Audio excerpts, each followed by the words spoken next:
in the lives of millions of people right across the country. Take the Rose and Crown pub in Canmore, Alberta. As they were getting ready to welcome customers again, they used the wage subsidy to rehire 15 employees. And they got a loan through the Canada Emergency Business Account so they could buy personal protective equipment, plexiglass screens, and additional hand-washing stations to comply with public health guidelines. That's good news for people who are now back on the job and for locals who missed their favorite neighborhood spot. When this crisis first began, a lot of people lost their jobs overnight. They didn't know how they were going to feed their families or pay their bills. So our government responded rapidly and substantially to support Canadians with programs like the Canada Emergency Response Benefit and the Canada Emergency Wage Subsidy. 3 months later, we're beginning to see across the country that we're now in a place where we're gradually and safely starting to reopen parts of the economy. But I'm not going to sugarcoat it. We still have a long journey ahead. Some sectors will bounce back more quickly than others. Many workers will be able to find work, but others won't. Over the past few months, Canadians have been able to count on the Canada Emergency Response Benefit to help them get through a tough time. And the reality is that even as we start to reopen, a lot of people still need this support to pay their bills while they look for work. That's why today I am announcing that we will be extending eligibility for the CERB by 8 weeks. So if you've been getting the CERB and you still can't work because you're unable to find a job or it's just not possible, you will keep getting that $2,000 a month. Over the next few weeks, our government will look at international best practices and monitor the economy and the progression of the virus to see what changes, if any, need to be made to the program so that more people are properly supported. But I want to be very clear with Canadians. Our goal here is to make sure that the CERB is working for you in the best way possible. Our government will continue to be there for you. This pandemic is an unprecedented challenge for our country, and we're going to make sure that all of our supports, including the Canada Emergency Wage Subsidy and employment insurance, are working effectively to get Canadians back on their feet.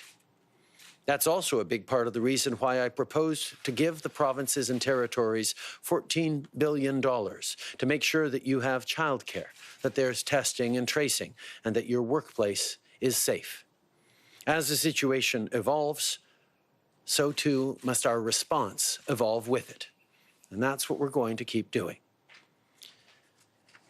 Since the beginning of this crisis, our government has acted quickly and considerably in order to support Canadians with programs like the Canadian Emergency Response Benefit and the wage subsidy. 3 months later, we're at a point that we can start to gradually open and prudently our economy, partly because companies are using programs such as a wage subsidy. And I want to be honest with you. We still have lots of ground to go through in the coming months. Some sectors will bounce more quickly than others. Many people will find work, but it won't be everyone. In the last few months, Canadians could count on the CERB to help them get through difficult times. And the reality is that even if we get back to some activities, many people still need that support to pay their bills as they're looking for work. That's why today I'm announcing that we will increase the admissibility period of the CERB for 8 more weeks. This means that if you are getting the emergency help and you cannot go back to work because you can't find work or because it's not possible to do so right now, you will continue to get your $2,000 per month. In the coming weeks, our government will study the best international practices and look at the economy and progression of the virus in order to determine if we need to make any change to the program in order to better support people. But I want to be very clear with Canadians. Our objective is to make it so that the emergency support is there for you. Our government will continue to be there for you. The pandemic is an unprecedented challenge for our country, and we will make sure that every support, including the wage subsidy and the CERB, and health and employment insurance will be there to help Canadians to get back on their feet. We want to give you the support that you earned in these hard times, and that's one of the reasons why I proposed to give $14 billion to the provinces and territories for you to have quality services, that we increase tracking and search for contacts, and that you can get back to work in all safety. The situation continues to evolve, and our response must evolve as well. And that's what our government will continue to do. I want to close this morning with some news regarding the Canada-U.S. border. I can now confirm that Canada and the United States have once again agreed to extend by 30 days until July 21st the current measures in place along our border. This is an important decision that will keep people in both of our countries safe. Je veux terminer ce matin avec des nouvelles concernant this morning with news regarding the Canadian-American border. I can now confirm that Canada and the United States have agreed to extend by 30 days up to July 21st, the border measures currently in place. It is a decision that will protect people on both sides of the border as we continue our fight against COVID-19. On this, I'm happy to move on to questions. We'll now go to the phone for questions. One question, one follow-up. Operator. Thank you. Merci. For questions, please press *1. Pour les questions, faites étoile 1. First question, Christy Kirkup, The Globe and Mail. Line open. Good morning, Prime Minister. Many legal experts say that one concrete thing that your government could do to reduce the harms caused to Black and Indigenous communities would be to remove all mandatory minimum sentences in the criminal code. Will your government make this commitment? That is certainly one of the clear recommendations that is coming out. There's a clear message today from the Parliamentary Black Caucus to that effect, and we're going to continue to look at that and other measures that we can move forward to make sure that our justice system does not continue to be unfair towards racialized Canadians and Indigenous Canadians. To take away the minimum sentences, the mandatory minimum sentences, is certainly a way to go forward. We are looking at this and other measures in order to make sure that our justice system is fair for Canadians and for racialized Canadians and Indigenous Canadians. And Prime Minister, Mexico has halted sending upwards of 5,000 additional workers to Canada until it has assurances that there will be closer monitoring of health and safety rules and until there's a better grasp of what went so wrong. What will you do to address their concerns? I spoke with President López Obrador just a couple of days ago. We touched on this topic. I shared my sympathies and condolences to the families of the Mexican workers who passed away here in Canada. We are also, as a country, preoccupied with what has happened, and we're and we are going to make sure that we're following up not just with our partners around the world, but with Canadians to ensure that we know what happened and we make sure that we're keeping all workers in Canada safe. I had the opportunity to speak with President López Obrador a few days ago, and we spoke about this issue, and I mentioned how we would work hard to make sure, to ensure the security of all workers, including temporary workers. Thank you. Merci. Prochaine question, Raymond Fillon, TVA. À vous. Merci. Bonjour, Monsieur le Premier Ministre. Mr. Prime Minister, we understand regarding the emergency support that there's no additional restriction. Now, last week you said that you wanted to get CERB away from those who are apt to get back to work. Why did you this change of mind? Well, we proposed a bill that would allow to require a stronger attestation to underline that people must look for work. Now, we will still go forth with rules regarding some recommendations that people continue to look for work. We want for people to get back to work if there is work, but we acknowledge that with about 3 million people who would like to work that can't work, and an economy that is starting back slowly, some people would like to work but simply can't work. And so we will continue to be there for them while looking for means to encourage those to get back to work. We knew that moving forward with our bill would give us further measures to encourage people and to make sure that people were taking work when it came up. We're still looking at ways of moving forward to encourage people to look for work and to make sure that they are taking jobs that become available. The reality is that there are 3 million people out of work who are looking for work. And even as our economy is reopening, there are many, many more people out of work, willing to work, than there are jobs available.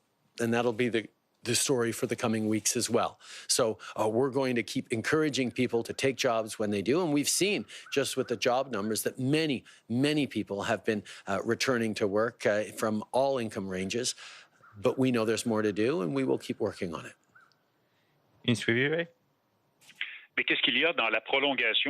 There in the extension announced today to encourage people that are apt to get back to work, and how much this measure will cost. We know that with the level of joblessness that exists right now, people who would like to get back to work that can't work, we won't be able to get as much jobs compared to the amount of people who would like to work. The economy will get back on its feet, but it won't be quick enough in order for everyone who wants to work to be able to work. So we need to extend the CERB in order to make sure that those who can't find a job because they just can't find it and need to take care of people due to COVID-19 can still pay their bills, pay their groceries, and their rent. Next question. Thank you. Merci. Next question, Alex Ballangal, Toronto Star. Line open. Morning, Prime Minister. Just returning to the statement from the Parliamentary Black Caucus. Have you had a chance to read through it? And I see that it's been signed by a number of supporters, including some of your cabinet ministers. Should we take that as a signal that you're willing to move on this stuff, or will you commit to fulfilling the list of demands that we see in that statement?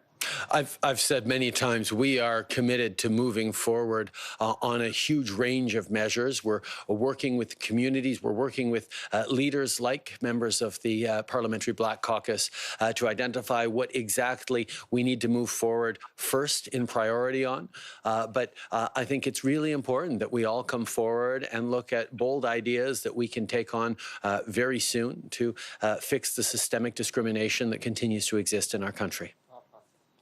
I think it's important to continue to listen and to work with community leaders, with parliamentary leaders from the Black Caucus, in order to make sure that we have enough ambition in order to put an end to systemic discrimination that exists across our country in our institutions.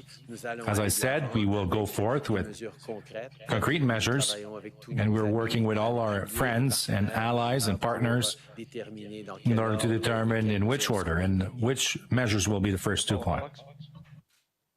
The Treasury Board website data published on the website shows the RCMP spending has gone up by 32% since the year you took power, which is about $900 million in spending. So I'm wondering if you can tell us why that budget has gone up so much, and if you're looking at, as that statement you just discussed calls for, looking at reallocating some of that spending to different programs.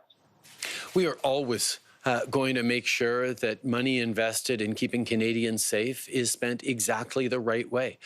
We took office at a time where the previous government had made budgetary cuts to a range of law enforcement and security services, and therefore we needed to make sure that there was an ability to continue to keep Canadians safe. But at the same time, I think what we've seen over these past weeks and what we've heard from from Black, racialized and Indigenous Canadians very clearly, not just over the past weeks, but over years, means that we do have to look at budgets, we do have to look at allocation of funds, we do have to look at how we're making sure that community supports, community programs, grassroots organizations, and various support programs are also properly funded. Thank Je pense que c'est important d'assurer que les dépenses dans la sécurité des Canadiens soient faites de la bonne façon. Et certainement, on va regarder les budgets pour s'assurer qu'on est en train d'investir dans ce qui aide les Canadiens. On reconnaît qu'il y a besoin d'avoir plus d'investissements dans des programmes de première ligne, des programmes communautaires, des appuis aux différentes communautés pour aller de l'avant. Et on va faire ce qu'on a besoin de faire pour les appuyer. Merci. Prochaine question. Operator. Thank you. Merci. Prochaine question. Émilie Bergeron, Agence QMI. À vous. Bonjour, M. Trudeau. Vous annoncez aujourd'hui prolongement pour 8 semaines de la PCU au lieu de 16 semaines d'admissibilité. C'est quelque chose que vous pouviez faire par voie réglementaire. Pourtant, la semaine dernière, vous avez essayé un autre processus pour modifier la PCU. Pourquoi avoir choisi d'attendre ces négociations-là qui n'ont pas fonctionné pour finalement envoyer le signal que vous prolongez l'admissibilité?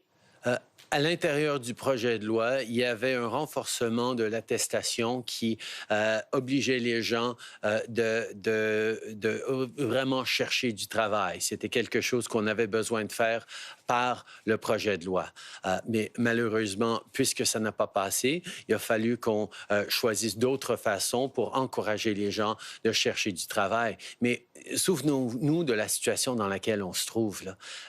Il y a des millions de gens qui voudraient reprendre le travail sans pouvoir le faire parce que les emplois ne sont tout simplement pas là encore dans l'économie. Donc, ces gens-là qui voudraient travailler mais qui ne peuvent pas travailler, manquent d'emploi, ont besoin d'être appuyés. Et c'est pour ça qu'on va prolonger la prestation canadienne d'urgence. The Canadian Emergency Response Benefit for 8 weeks. As a follow-up, the Canadians were looking for this announcement for many weeks and didn't know what would happen. When you understand that you could go through regulatory fashion for many weeks, how to explain to them that it still took time? The CERB was planned to continue until July. And we are currently underlining that, of course, next month, this won't end. It will continue for 2 more months. This will reassure people while encouraging people, of course, to get a job if there's some jobs developing around them. Bonjour, Philippe Vincent Foisy de Radio-Canada. Petite question sur la prestation. A little question on CERB. It wasn't clear on how much it will cost. The first 3 months cost about $43 billion. If we make the calculation, it will cost 2/3 of this? We're 2 months, 3 months? Is the calculation we must make, or do you have an idea of the cost? Well, as we said, our hope is that as the economy reopens, less and less people will need the CERB. So we've seen people already that were on CERB in May who left it in June, and that's a positive movement that we hope to see continue. And there's many companies that are rehiring their workers due to the wage subsidy, and we hope that it will cost less, but we will have more detailed projections soon. But you still have an idea of how much it will cost? Yes. On Iran, on January 8th, the flight the flight crashed in Iran, we have questions still, many questions. The black boxes are they in France? And the families 5 months later are still asking, will we shed a light on this? And what are you telling them today? Now, we're working despite the pandemic and despite the situation on this terrible disaster that happened in Iran and with the Ukrainian flight. Former Minister Ralph Goodale is in charge of this case, but I can underline that I spoke with President Zelensky of Ukraine a few days ago. We spoke about this issue and the need to continue to work together on this. Now, the black boxes are supposedly on their way to France soon, and Iran is explaining that due to COVID, they're not able to do so. We continue to put pressure because we know that we need answers. We know that we need justice to see for all those who lost their loved ones, and we will continue on this. Reeling from the terrible loss of the Iran air takedown. We know that there's a lot more work to do. The black boxes have been promised to be transferred to France, but Iran is saying that they can't do it right now because of COVID. Obviously, even though there's a pandemic, we're continuing to work on this issue. I spoke with President Zelensky of Ukraine just a couple of days ago where this issue was discussed. We're going to continue to put pressure on the Iranian regime alongside our international partners to get answers, to get justice, to get compensation for the families. And this is something we've committed to do and we will continue to do. The Honourable Ralph Goodale is leading these efforts for Canada and continues to be closely engaged on it. Mia Rabson from the Canadian Press. Is your government willing to do what's needed to allow the Canadian cities to be part of the hub for the NHL to continue to play? And when will that decision be made? We have indicated that we are comfortable with moving forward on an NHL hub in one of 3 Canadian cities that are asking for it. Obviously, the decision needs to be made by the NHL and the cities and provinces in the jurisdiction. But Canada is open to it as long as it is okay by the local health authorities. Okay. I know that it's a decision that is more precisely for the local authorities, the provincial local authorities in the 3 cities that would like to host the NHL for the summer season. It's a decision that will be taken by the NHL, and the federal government is open for this to happen and go forth. That they're specifically asking for help to in the COVID-19 recovery for Black-owned businesses, as well as more work from the government and to include businesses owned by Black Canadians in procurement. Are you ready to commit to those things specifically going forward? Many of these things were things that we are already working on along with the Liberal Black Caucus. So yes, we know that there are significant economic measures that have been brought to the fore by this pandemic that were already existing challenges, and the success of Black-owned businesses, Black entrepreneurs, and young Black professionals has been something that I've had many discussions on over the past couple of years with members of the Black community in Canada, and we will be moving forward on a number of those recommendations. We know that this pandemic has underlined the challenges, economic challenges that Canadians are facing. That Black Canadians are facing, and we will continue to work with the community on economic measures, on the investment measures and partnership measures, programs to help entrepreneurs and young Black people to have success. In the last roundtables I had with the people in the Black community in Montreal and Toronto for a year now, I've heard often how the disadvantage and economic barriers were a big issue. And we're working on programs already, but we will accelerate this process. Hi, Prime Minister Tom Perry, CBC. The vote on the UN Security Council seat is coming up. You've been speaking to your fellow leaders. You've been lobbying hard. I'm wondering just how you're feeling about Canada's chances going into this vote. I think As I've said from the beginning, getting a seat on the UN Security Council for Canada is not an end in itself. It's a means to an end. It's a way for Canada to continue to be influential and have an impact in multilateralism and around the world. Over the past number of months, whether it's been on COVID, whether it's been on development and financial reform, whether it's been on climate change, whether it's been on a range of things from peacekeeping to security to women, we have been moving forward and leading the way. We will continue to do that. What we've done over the past months, yes, has been talking about the Security Council, but also looking for ways concretely where Canada can be more engaged on the world stage. And regardless of what happens in the campaign, we are more engaged and we will continue to be more engaged on the world stage.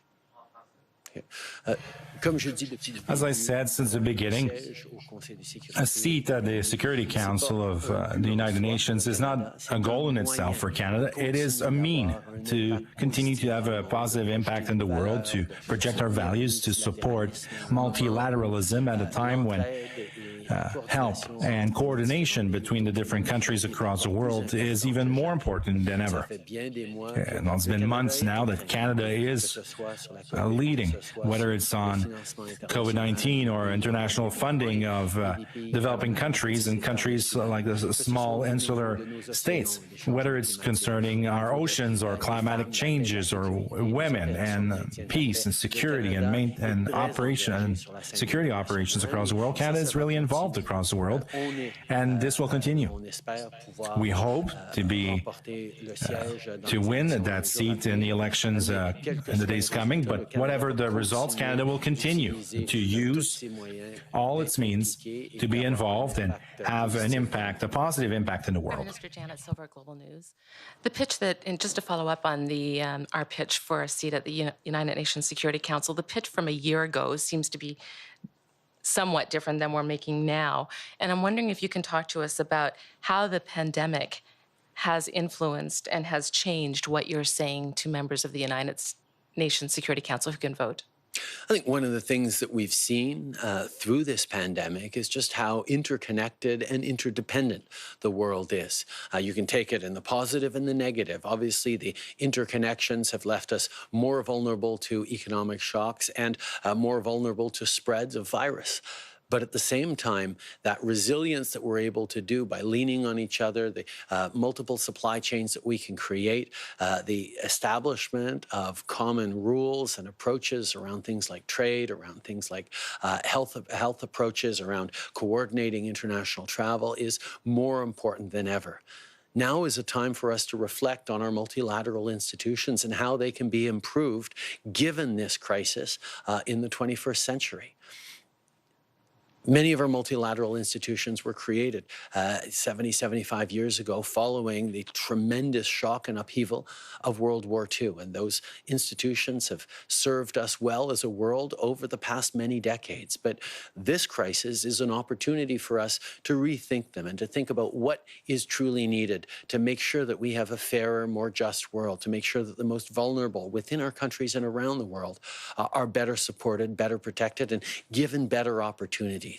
And at this moment, the ability for countries to convene together, to pull together different voices is more important than ever before. And Canada, by dint of having a seat at the G7 table, at the G20 table, at APEC, at the Commonwealth, at the Francophonie, the Organization of American States, and many other different multilateral tables, has always been able to pull people together and move forward concretely. And right now, as we look at the kind of world we're going to come out of post-COVID, we need a country like Canada that is big enough to make a difference, but small enough to know we can't do it alone, and we will continue to work together.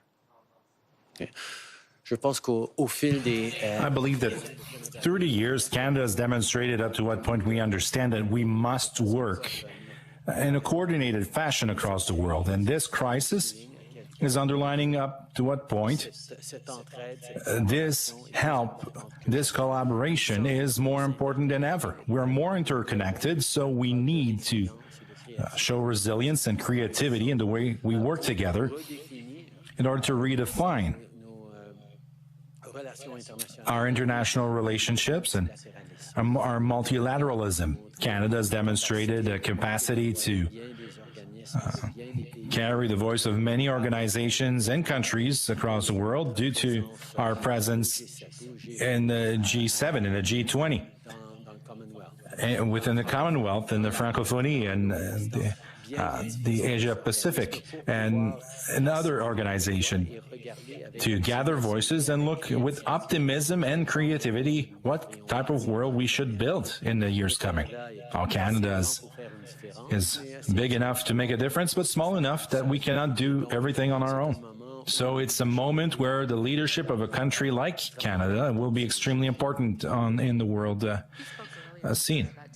Foreign workers from Mexico coming here and contacting COVID-19, and you said you were looking at measures to make it safer.